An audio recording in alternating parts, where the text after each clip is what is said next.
سلامات تخليت قبر مسكز تبهاله وهاب رئيتو بفلاي دمانا حق مور سلازوخاني عبز زقلاقل زلو قينات ناي تግራይን ኢትዮጵያን ዘለዎ ምልከታ አካፊሉ ሎ ከምዚ ድማ ይብል መንግስት ፌደራል በቀሊሉ ዝውድኦ ጉዳይ ዝሓዘ ይዘምስሎ ዘሎ ኣብዚ ጎና ጎን ዝኸዳ አካላት እውን ነህወሓት ዘለዎም ገምጋም ትሕት ስለ ዝኾነም ዝመጽእ ሓደጋ ብኡነ ይርእዎ ኣይመስለንን ህወሓት ኣብቶም ኣብ ዓለም ካብ ዝኸወዱ ውዳበታት ሓደ ክኾን ዝኽእል ሓይሊ እዩ ብዙሕ ሰብና ነዚ ኣፍልጦ ዝህባ ይመስለንን በዚ ምኽንያት ኣብ ሰሙን በኒኖም ዝበሩ ዝሰዓሩ ዝመስሎ ሰብና ብዙሕ እዩ ጌጋ ምልከታ እዩ ስሑት ስልሒት እውን ይመስለኒ ሕዚ ኣብ ትግራይ ኩናት እንተተወሊዑ ኣዝዩ ብዙሕ ሰብ ፈቲዶ ኣይፈትዎን ብዘየገድስ ናብ ሜዳ ክወርድ እዩ እቲ ምኽንያት ብዙሕ እዩ ሓደ ባህሪ ኢትዮጵያን ስቴት ንንኡሳት ብሄራት ሪኣክት ዝገብረሉ መንገዲ ናብ ጆኖሳይድ ስለ ዝጽጋዕ በዚ ተናዲዱ ዝወፅእ መንእሰይ ብፍላይ እቲ ቀድሚ ሕዚ ኣብ ኩናት ዘይነበረ ሕዚ ዝጎበዘ ብዙሕ ክኾን ይኽእል እዩ ክልተ ባህሪት ዝመፀና ዘሎ ኩናት ናይ ደጋ ሓይልታት ዘለዎ እዩ እዚ ድማ ነዊሕ ግዜ ክወስድ ዕድል ይኸፍት እዚ ዕድል እዚ እንድሕር ጋህዲ ኮይኑ ድማ ዓድና ኣድቂቑ ሰብና መማረፂ ሲኢኑ ናብ ሜዳ ክወርደሉ ዝኽእል ዕድል የስፍሕ ሰለስተ ህወሓት ታሪክ ተጋሩ ዝወነነም ሞኖፖላይዝ ዝገበረ ውዳበ እዩ እዚ ታሪክ እንትውቃዕ ምስ ታሪክ ሰንቲመንታል ኣታችመንት ዘለዎ ሰብና ናይ ምስላፍ ዕድሉ ሰፊሕ እዩ ኣርባዕተ ህወሓት ኣብ ትግራይ ዝፈጠሮ ሚሊታሪስት ማይንድ ሴት ወይ ድማ ወተሃደራዊ ስነ ልቦናን ቀሊል ኣይኮነን ነዚ ድማ ንባርድ ብቐሊሉ ዝሰሓብ ሓይሊ ገፊሕ እዩ ምልሻ ነባር ዓቕሚ ነባር ተጋዳላይ ገለመለ ሰፊሕ እዩ ሽዱሽተ ምዕራብ ትግራይ ኣይተመለሰም ነዚ ክምልስ ዝስለፍ ሰብና ዝነዓቕ ኣይኮነን ስለዚ እዚ እውን ከም ሓደ ምኽንያት ተገይሩ ክውሰድ ይኽእል እዩ ሽዱሽተ ግፋ ክልተ መልክዕ ክህልዎ ይኽእል እዩ ግፋ ብሓደ ወገኑ ሰባት ዘነኻኽእ እዩ ብኻሊእ ገጹ ነቲ ብድሌት ዝኸይድ ሰብ ሽውሃቱ ክቁልፍ ይኽእል ዘይሩ ዘይሩ ብግፋ ዝነኻኻእ ሰብ ቀሊል ኣይኮነን ንምባል እዩ ለዋግን ኣለኒ ኣይነው ግዜ ሓሊፍ እዩ እንተኾነ ግን ሕዚ እውን መንግስት ፌደራል ይኹን ሰብ ህወሓት ከም ገለ ገይሮም ክደራደሩ ንጽሊ ካሊእ ንምግባር ዓቕሚ ስለ ዘይብልና እብል ኣቶም ሰባት በጃኹም ብቐሊሉ ትውድእዎ ጉዳይ የለን ዓድና ጉሂና ዘይንምልሶ ብርሰት ከይበፅሐም ዝውዳእ ነገር የለን እሞ ርግዕ በሉ ድማ ክውስኽ ይደልም ሰላም እዛ ናይ ተኽሊት ገብረ መስቀል ርግዕ በሉ እትብል ሓሳብ ድጋፍ ዝረኸበት ትመስል ኣባል ፈጻሚ ስራሕ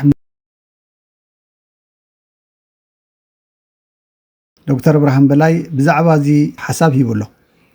ካብ ፃውዒት ድርዕቶ ሸርሕን ፍሑስ ተንኮልን ድሕራት ጉጅለን ጠንቀቕ ዝብል ርእሲ ሂቡ ኣብ ፌስቡክ ገጹ ዝፀሓፎ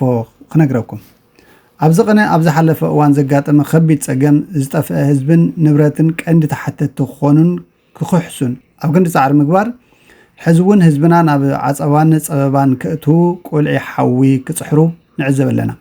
ከም ቀደም ይመስለክን ውሕጂ ወስደክን ከም ዝበሃል ሎሚ ዝዕሾ መንእሰይ ፈፂሞ ይህሉን ልሙድን ሸርሒ ጉጅለ ድሕረት ህዝቡን መጻኢ ህይወቱን ናብ ፀበባ ዘእቱ መንእሰይ ኣይህሉን ድጉል ድልየቶም ንምምላእ ከም ምኽንያት ዝውዝዕዎ ዘለው ብወገን ፌደራል መንግስቲ ኩናት ክኽፈት እዩ ዝብል ዝንቡዕ ብዕራይ ወለደ ዝኾነ ጻዕዳ ሕሶት ምዃኑ ኩሉ ክፈልጦ ይግባእ ክብል ይፈቶም ፌደራል መንግስቲ ቅዱም ሕርያ ህዝብና ሰላም ምዃኑ ስለ ንግንዘብ ሕዝቡን ፈፂሙ ዝሓሰቦ ይኹን ዝሃቀኖ ኩናት ከምዚ የለን እኳ ዳኣስ ፍጹም ሰላምን ድሕንነትን ህዝብና ኣብ ምርግጋፅ ልዝብ ዘቐድም ልምዓትን ዕብየትን ህዝብና ንምኽዕባት ኣድላይ ዝበሃል ኩሉ ንምግባር ዘይማት ቅዋሚ ዘለዎ ኮይኑ ግና ህዝቢ እንተተረጋጊኡ ፍጹም ሰላም እንተሰፊኑ ተሓታትነት እንትመጽእ ዝድንግጹ ሓይልታት ፀረ ጉሒላት ጥንኩር ሕጊ እንትህሉ ኢዶም ኣብ ብዙሕ ዝጠልቀ ውልቀ ሰባት ዘለዎ መማረፂ ኩናት ምስዋር ከም ዝኾነ ብግልፂ ይርአ ኣሎ ነዚ ከም ዝኣመሰለ ፍሑስ ተንኮል ህዝብና ተረዲእኻ ተረጋጊእኻ ንቡር ናብራኻ ክትገብርን መንእሰይ ትግራይ እውን እምቢ ንኹናት ኢልካ ብስኽነት ኣብ ዕዮ ልምዓትካ ክትውዕል ይግባእ ኩሉ ቅዱስ ትግራዋይ ንበዓት ኣደ ትግራይ ይኣክል ህዝብናን መንእሰይናን ኣብ ትምህርቲ ምርምርን ስራሕቲ ልምዓትን ክውዕሉ እምበር ፈቆዶ ዱርን በዓትን ፋሕጭን ግራሕ ክብሉ ኣይፍቀድን ዝሓለፈ ይኣክል ሓርያና ሰላም እዩ ኢልካ ብዑት ሞግት ፌደራል መንግስቲ እውን ሰላም ከይዝረግ ኣብ ጎንኻ ምዃኑ ብሙሉእ ልቢ ከረጋግፀልካ ይፈቱ ይብል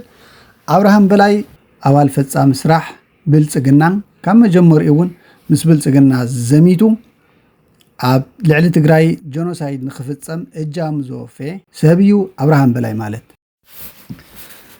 ቅድሚ ብካልኦት ዝርዝር ዝተዋሃበ ግብረ መልሲ ናይ ካልኦት ሰባትን ናይ ካልኦት ርእይቶ ወሃብትን ምሕላፈይ ግን ገለ ሕቶታት ክሓቶነ ኣብርሃም በላይ ሰላም እንድሕር ኮይኑ ባህግኹም ደኣ እቲ ናብ ወሰን ትግራይ ዝግዕዝ ዘሎ ኣፅዋርን ሰራዊትን እንታይ ከዓይ ኢልካ ተኣምን ከምቲ ናይ 2013 ህዝቢ ትግራይ ህዝቢ እዩ ከመይ ገይረ ናብ ህዝበይ ክወግእ ከመይ ገይረ ክትኩስ ገለ መለ ዝብል ዘረባታት ናይ ኣብይ ኣሕመድ ሕዝቡን ክትጥቀመሉ ምሕሳብ ዕሽነት ዘይኮነ ትማሊ ተመዛበልቲ ብውሕስ መንገዲ ክምለሱ እዮም ወረርቲ ሓይልታት እውን ብመሰረት ውዕል ፕሪቶሪያ ክወፁ እዮም ኢልካ ዝመደርካዮን ዘማኸርካዮን ዝተዛረብካዮን ዝፀሓፍካዮን ሕዚ ምንታይ ኣሎ ኢልካ ሓሲብካን ገምጊምካን ትፈልጥ ዶ እዚ ብኦሮሞ ተላኢካ ንትግራይ ናይ ምጥፋእ ልኡኽ እንታይ ክሳብ ዝበሃል ኢኻ ከምዚ ትኸድ ዘለኻ ዝብል ሕቶ ክሓቶ ይደሊ ኣብ ጽሑፍ ኣብርሃም በላይ ተመርኪሶም ብዙሓት ተጋሪኦም ግብረ መልሲ ሂቦም ፈታው ለውጥ እንታይ ይብል ትማሊ ዝተጋደልኩ እኮ ተዓሽየ ዘይኮነስ ንስኻን ለኣኺኻን ኣብይ ኣሕመድ ኣብ ልዕልና 360 ዲግሪ ዓፂኹም መተንፈስ ስለ ዘኸላእኹምና ኣብ ልዕሊና ጀኖሳይድ ስለ ዝፈጸምኩም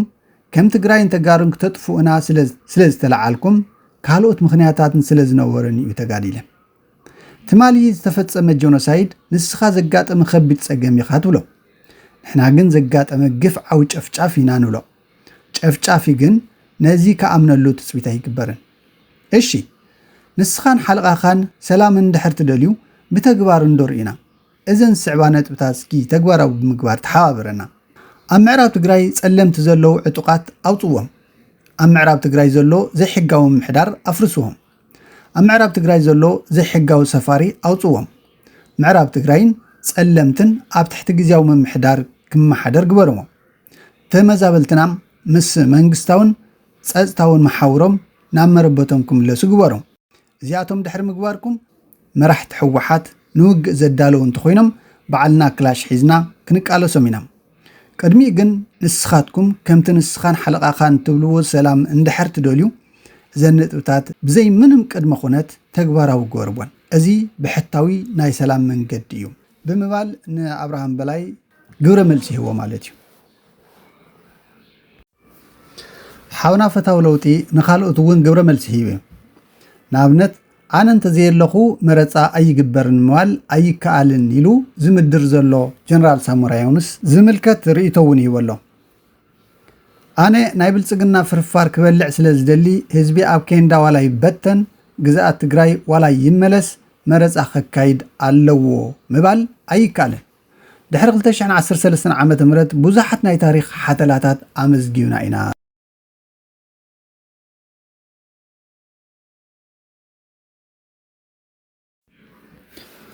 ኣብ ትሕቲ ናይ ኣብርሃም በላይ ልጣፍ 1.2 እዩ ርእይቶታት ተዋሂቡ ዘሎ ናብ 3 ገለ ኬ ድማ ላይክ ሰሓቅ ገለ መለ ተለጢፍሎ ማለት እዩ ካብቶም ዝተዋሃቡ ርእይቶታት ኣብ ትሕቲ ናይ ኣብርሃም በላይ ልጥፍ ገለ ከምበልኩም ዘወድስዎ ዘመጉስዎ ዝፀርፍዎ ቆላይ ማለት እዩ ንስኻ ብከብድኻ ንሕና ድማ ብዓድና ፍጹም ኣይከንዕሾን ኢና ይብል ክንፈ በየነ ሳሉት ትግራይ ዝበሃልካ ብዕራይ ነገር ኢኻ ብዕራይ ነገር እኳ ክብሎ ይነበረን ግን ኢልዎ ናይ ንመለስ ዓዲ ኣባኻትኩም ምውዳቓ ብጣዕሚ ኢትዮጵያ ብፈጣሪ ዝተረገመት ዓዲ ምዃና ይመላኸት ይብል ሰብለ ጓል ክኩፍቶ ትበሃል ሓንቲ ከዓ ንዶክተር ኣብርሃም በላይ ብጓሓቶ ትሒዙ ንህዝቢ ትግራይ ሰላም ስለ ዝተመነ ናይ ዳቦ ታርጋ ለጢፍናሉ ኸዚ ከም ተጋሩ ክንሓፍር ይግባአና ዝሮ ዝሮ ኸዝም ኣየመሸየን ኣብ ጎኒ ጅግና ዶክተር ብርሃን በላይ ንሰላም ንስራሕ ንዕሰል ንሕለፍ ሰለፍ ትብል ዳንኤል ወርቃልወል ወልቃይትን ጸለምትን ኢሉውን ራያ ናብታ ቅድሚ 24 ጥቅምቲ ዝነበረት ናብ ትግራይ ብምምላስ ጥራሕ ንኩሉ ስነ ሞገትን ምኽንያትን ኩናት ከምክን ይኽእል እዩ። ስለዚ ክቡር ዶክተር እዚ ናይ ወዲ ሹቕ ኮይንካ ጅንጀና ገዲፍና ኩናት ዘትርፍ ስራሕ ንስራሕ እዚኣ እንደጌርኩም እቲ ካልእ እዳው ገብስ ነው ኢልዎ። ኣማን ዛማኔል ይብራህ ድማ ከም ቀደም የለናን ኩልኹም ትልዎ ኣለኹም ሎሚ እንታይ ኢኹም ወሲኽኩም እዛ ብሂል ክንፈትዋ ምንታን ንስኻን ከማኻን ሎሚ ካብ ቀደም ኣማሓይሽኩም ባንዳን ሓሽከርን ካብ ትኾኑ ዘለኹም ቦታ ስለ ህዝብኹምን ድፍረት ትማጎትሉ ስለ ህዝብኹም ብድፍረት ትማጎትሉ ከም ኮነ እሞ ውሕስና ህዝብኹም ከመረጋገጽኩም ካልኣይ እቶም ኣብዚ ዘለዉ ድማ ናብ ኣዲስ ኣበባ ዘብሎም ሕማም ክምለቐቖም እሞ ኣብ ትግራይ ተጋሩ ኮይኖም ስለ ትግራይ ከም ተደራደሩ እዩ ነይሩ ይብል። ተዘይ ኮይኑ ግና ዝተለወጠ የለን ከም ኣለኹም ኩልኹም ሕማቃት ንዝወለደኩም ማህፀን ትብድሉ ርጉማት ዘርኢ ኮይንኩም ኢልዎ። ካብኡ ቀፂሉ መንግስቲ ኣብ ኣከሎም ዝበሃል ድማ ምዕራብ ትግራይ ከይኣብያ ኣሎ ኢልዎ። ምክንያቱ ብዛዕባ ምዕራብ ትግራይ ብዙሕ ግዜ ተዛሪቡ ስለ ዝኾነ ኣብርሃም በላይ ሑመራ ዓደየና ፊቐ ዝብል ከዓ እሞ እዚ ኩሉ ጋዕገል ጠምሒስካ ናብ ደባት ትግራይ ምጽጋዕ ደኣ ፋብሪካ ክትኽልልና ድዮም ኮይኖም ኢልዎ። መኮንን ኤም ሞኪተይ ዝበሃል ድማ if you fool me once shame on you if you fool me twice shame on me ዝብልዎ ልባማት ከም ዘለዎ ኮይኑ እሞቱ ብኩሉ ኣንፈት ዝርከብ ጋዕገል ጠምሓይሊ ሰቡን ኣኻኺቡ ናብ ትግራይ ተጸጊዑ ዝኒኤ ሰራዊትስ ርሑስ ሳዕሪ ወይ ድማ ንዝጠመየ ከዕንግል ሰናይ ሒዙ ዝተጸግዐ ናይ ሰላም ሰራዊት ድዩ ከምኡ ዲኻ ትብለና ዘለኻ ይብል። ኣዲሱ ኺሮስ ዝበሃል ከዓ ኣንታ ዓሱብ እቶም ተፈናቐልቲ ኸ ቱመሬት ትግራይ ከ ኢሉ ይሓቶ ማለት እዩ። ገብረ ህይወት ኪዳኑ ከመይ ዝበለ እዩ እዚ ሰላም ምድላይናትካስ ይፍለ እዩ ንደራደር ድልዋት ኢና ፌደራል መንግስቲ ኣብዩ እናተባሃልካስ እዚ ኩሉ ዘረባ ስለ ትግራይ ትግደስ ተኾይንካ ውዕል ፕሪቶሪያ ትግበር ሉዓላዊ መሬት ትግራይ ይመለስ ተመዛበልቲ ብውሕስ መንገዲ ናብ መረበቶም ይመለሱ ኢልካ ዘይተሓትት ዘይትጽሕፍ ደሳለ ታደለ እቶም ኣብ ግንባራት ራያ ጸለምቲ ዓዲ ጎሹ ማይተመን ኣንሳፊፎም ሎምዶ ጽባሕ ትእዛዝ ክቕበሉ ዝጽበዩ ዘለዉ ሰራዊት ፒፒ ደኣ ንመን እዮም ዝዳለውሉ ዘለዉ ዝብሉን ካልኦትን ብርክት ዝበሉ ርእቶታት ተዋሂቦም ኣለዉ። ኣብርሃም በላይ ዝተለመደ ቀልዱ ቅልድ ከም ዝመፀ ይፍለጥ እዩ። ምክንያቱ ተደጋጊሙ ብዛዕባ ትግራይ ብዛዕባ ህዝቢ ትግራይ ጽቡቕ ከም ዝሓስብ ብልጽግና እዩ ዝዛረብ ጸኒሑ ግን ካብ ብርሰትን ዕንወትን ትግራይ ካብ ሞትን ጆኖሳይድን ትግራይ ዘየድሕን ድኹም ዕሱብ ስለ ዝኾነ ነዚ ጉዳይ እዚ ዝተዘረበ ተዛረበ ከም ቁም ነገር ጌርካ ዝውሰድ እውን ኣይኮነን ኢል ሰሎሞን ኣረጋዊ ዝበሃል ሕዚ ድሑራት በልካ ንባዕልትኹም ንቑሓት እንተግበርኩም መዐቀኒና ጸገም ህዝቢ ትግራይ መንፈትሐ እዩ። እዚ ንባዕልኹም ምስ ብልጽግና ዘለኹም ንቑሓት ተፈላጣትን እንተኾይንኩም ንምንታይ ድሑራት ዝመርሕዎ ፖለቲካ ምሽናፍ ኣብይኩም ንባዕልኹም ሓራ ዘይትወፁ ኣብ መሬት ዓፋር ኮፍ ኢሎም ሓራ መሬት እናበሉ ንርእሶም ዘታልሉ ጦር መሳርያ ተሓንጊጦም ንጦርነት እናተለዓዓሉን እናተዋግኡን ናይ ሰላም ሓይልታት ኢና ዝብሉ ዘመናውያንን ፈላጣትን ሰራዊት ክተሰልጥኑ መሪጽኩም መርኣያን ውጽኢትን ስልጣንኹም ብቁዕ መሪሕነትኩም ዶ ይኸውን? ሉዓላውነት ግዝኣት ትግራይ ተመዛበልቲ ምዕራብ ትግራይ ክምለሱ ዘይምስራሕኹም ውጽኢት እቲ ዘመናውነትኩም ፈላጣትነትኩምን ምዃንኩም ዶ ይኸውን? ናይ ቆላማ ከባቢ ሚኒስተር ኢሉ ርእይቶ ይዎ ማለት እዩ።